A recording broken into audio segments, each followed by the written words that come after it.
Mikes, on va parler un peu du rêve.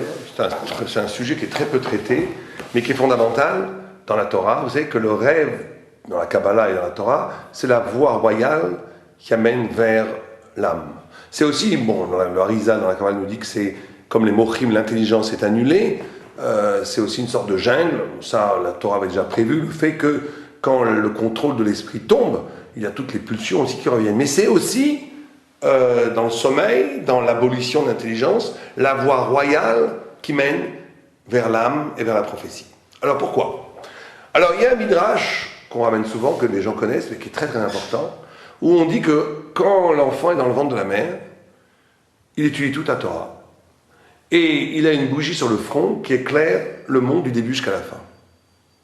Et quand il naît, un ange lui donne un coup sur la bouche, et il oublie la Torah. Et le Maharal de Prague pose deux questions, il dit: pourquoi est-ce que la bougie est sur le front? Pourquoi n'est-elle pas au bout du monde? Pour connaître le monde, il faudrait amener la lumière là où je dois la connaître. Et il répond non. C'est justement ça, la lumière prophétique, le organous, la lumière originelle, c'est une connaissance qui ne passe pas par l'expérience. Quand j'ai besoin de mettre une lumière sur quelque chose que je connais, c'est que j'ai une connaissance transitive. Cette connaissance vient de l'expérience, elle vient de ce que la chose me donne. Mais il y a une façon de connaître les choses en soi, à partir de la parole de Dieu qui est créatrice et génératrice de tout. Au point où des très grands rabbinim ne sont jamais bougés de chez eux, ils étudient la Torah, et de chez eux, de la Torah elle-même, ils avaient une connaissance parfaite du monde dans toute sa totalité.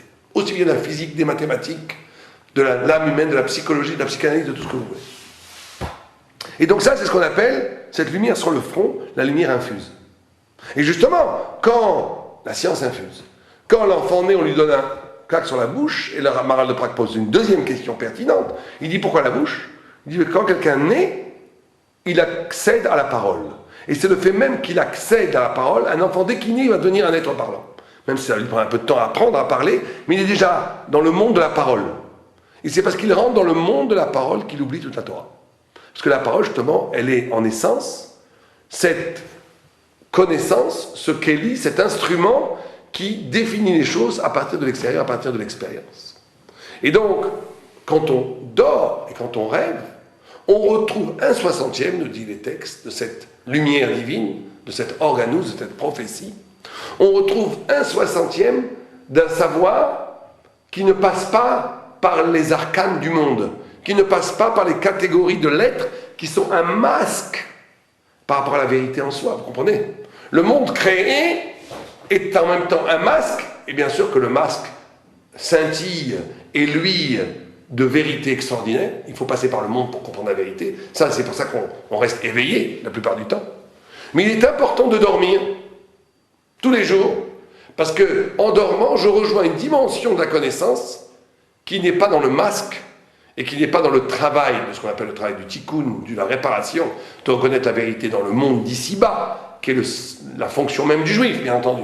Mais pour que cette fonction ne se perd pas, ne s'annule pas, ne soit pas absorbée, ne soit pas annulée par la densité et la force du réel, il faut à un moment donné couper avec le réel, dormir, et en dormant, que renouer avec une connaissance de l'âme, avec quelque chose qui est de l'ordre de la prophétie. Et donc, le rêve procède d'un savoir qui est un savoir de Dieu, d'un savoir qui ne passe pas par les catégories du monde et de l'être. Et Yosef Hatzadik est celui non seulement qui fait des rêves, qu'il raconte à son père, à ses frères, mais celui qui interprète les rêves de Paro et des autres. Et à qui est donné ce pouvoir d'interpréter les rêves, c'est-à-dire de faire jaillir la lumière d'une connaissance qui n'obéit pas aux catégories du monde, mais qui porte la trace et la mémoire d'une intelligence qui est plus ancienne que le monde, qui est la parole de Dieu avant même la création du monde. À qui est donné ce pouvoir-là? Eh bien, justement, c'est ça qui est tout à fait intéressant. Vous comprenez? Celui qui est capable d'interpréter un rêve, on va dire, si on lit les psukim, par exemple, Paro lui dit, Vayomer Paro El Yosef, Paro dit à Yosef, Chalom Chalamti, j'ai rêvé un rêve, Ve Poter En Oto, et personne ne peut m'éclairer sur le sens de ce rêve, Vani Shamati Alecha, et moi j'ai entendu sur toi, les morts, Tishma Chalom Liftor Oto, que tu peux résoudre l'énigme des rêves. Qu'est-ce que lui répond Yosef? Yosef répond, et Paro les morts. Beladai Elokim Yahane et Shalom Paro. Il n'y a que Dieu qui peut répondre à ton rêve. Vous comprenez ce dialogue extraordinaire. Yosef, on s'enlève tout crédit. Il dit, si je résous ton rêve, c'est Dieu qui résout ton rêve. Tout le monde comprend que ce n'est pas ici, la Torah ne fait pas de la morale à dessous. Ce n'est pas qu'il est Hanav. Bien sûr qu'il est Hanav, mais ce n'est pas ça le problème. Yosef donne le secret même du pouvoir de l'interprétation des rêves, et au-delà de ça, il nous donne le secret même de comment est-ce qu'on accède à cette intelligence qui excède le monde, qui est plus grande que le monde, qui n'est pas structurée ni asservie au monde. Elle passe par ce qu'on appelle un bitul hayesh, par une annulation de l'ego, une annulation de soi. Être la capacité d'être un keli, d'être un instrument de résonance d'une parole qui me dépasse complètement. Être capable de formuler une parole de Torah qui est inspirée et qui ne passe pas, qui n'est pas filtrée ni réduite par les catégories de mon ego et de mon éducation et de ma culture qui elles-mêmes ont été façonnées par l'histoire matérielle du monde. Être l'écho de la divinité, être le reflet de Dieu. Vous savez que c'est une des appellations de Am Israël d'être la lune. On compare Am Israël à la lune parce que la lune reflète le soleil. Et la lune reflète le soleil, la lune est porteuse d'une lumière qui est plus grande qu'elle-même. Am Israël reflète la lumière de Dieu. Et c'est ça être juif. Être juif, c'est de jamais être totalement que soi-même. C'est la capacité d'être soi-même, mais au cœur de ce soi-même, se déposséder de soi-même, se dessaisir de son pouvoir, pour être un instrument qui est un keli, un miroir, qui resplendit de la lumière qui vient d'ailleurs de Dieu. Et c'est ce que répond Yosef à Paro. Il dit, c'est pas moi qui va t'interpréter le rêve. C'est pas moi qui vais te donner le secret du rêve. Je ne suis que l'instrument de la volonté de Dieu et de la parole de Dieu. Alors, ce qui est absolument extraordinaire, c'est qu'on ne donne ce pouvoir qu'à celui qui n'est capable d'être Raham. Parce qu'il faut faire très attention. Sinon, tout le monde va se mettre à délirer, à dire « je suis inspiré », à dire toutes sortes de paroles qui n'ont aucun sens. Et là, donc, ça serait une fracture avec la tradition d'Israël. Et c'est pour ça qu'il y a un texte qui dit que Dieu donne la chokhma au chacham. Tout le monde pose la question, pourquoi Dieu a-t-il besoin de donner la chokhma au chacham? Il donne de l'intelligence aux intelligents. Pourquoi Dieu, si on est déjà intelligent, pourquoi est-ce qu'il a besoin de nous donner l'intelligence? Dieu ne donne l'intelligence qu'aux intelligents. Ça veut dire que c'est quelqu'un qui est capable d'étudier la Torah, de s'instruire le plus loin possible, pour comprendre avec son intelligence à lui les secrets de la Torah. C'est à ce moment-là qu'il va être capable d'une parole qui dépasse le savoir qu'il a acquis. C'est pas, comprenez, c'est pas juste une garantie. Bien entendu que quelqu'un qui ne sait pas étudier, quelqu'un qui n'est pas un Talmid Chacham, s'il se met à interpréter la Torah n'importe comment, juste par une inspiration poétique, c'est du n'importe quoi. Il y a des gens qui font ça, il faut s'en écarter comme de la peste.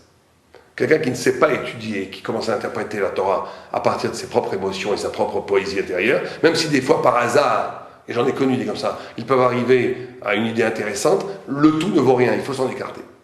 Ne peut formuler une parole de Torah que celui qui lui-même a acquis la Torah. Ça, c'est pas chaud.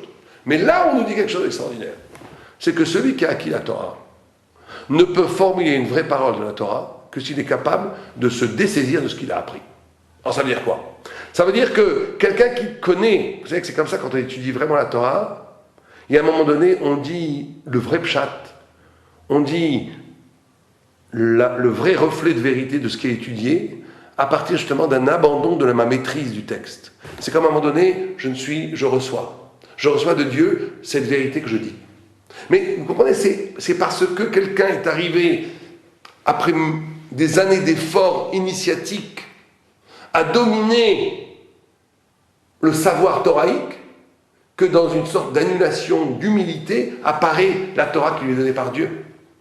C'est que parce qu'il est devenu Chacham, que Dieu lui donne la Chokhmah. Mais c'est aussi parce que quelqu'un comprend au plus profond que tout ce qu'il a compris, même si ça avait l'air d'être le résultat d'efforts extraordinaires, c'était donné par Dieu. C'est quand l'effort lui-même se traduit en lui-même en gratitude de donation. Même ce que j'ai cru que venait de moi vient de Dieu, tout vient de Dieu. Et là, on arrive à la vraie Chokhma. Et c'est ça que Yosef fait. Yosef est capable à ce moment-là de reconnaître que son pouvoir intelligent de comprendre et d'interpréter les rêves n'est en vérité que le reflet d'un don qui lui est donné par Dieu. Et ça, c'est donné que par le Chacham. C'est donné que par celui qui a été capable d'acquérir quelque chose, mais de traduire cet acquis en disant « mais cet acquis, c'est pas moi ». Et là, on lui ouvre les portes de la sagesse. Et le passou continue et nous dit, tout le temps dans cette problématique de rêve, Yosef dit à Paro, je vais interpréter, il n'y a que Dieu qui peut interpréter le shalom de Paro. La paix, les bienfaits promis par le rêve de Paro. Et le Or Haïm, sur place ici, pose la question en disant, mais d'où il savait que le rêve était positif? Puisque Paro ne lui avait pas encore raconté le rêve. Donc comment est-ce que Yosef pouvait déjà anticiper qu'il y aurait shalom Paro, que le rêve serait un bon rêve?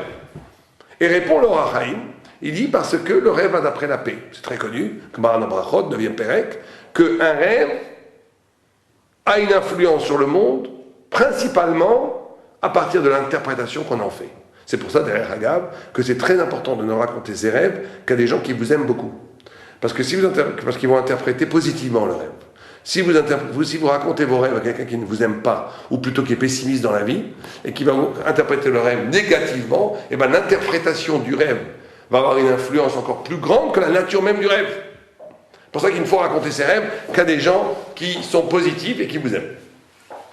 Mais il faut quand même se poser la question, c'est vrai qu'on a cet enseignement thoraïque que l'influence spirituelle et même matérielle du rêve est principalement soumis à l'interprétation qu'on en fait.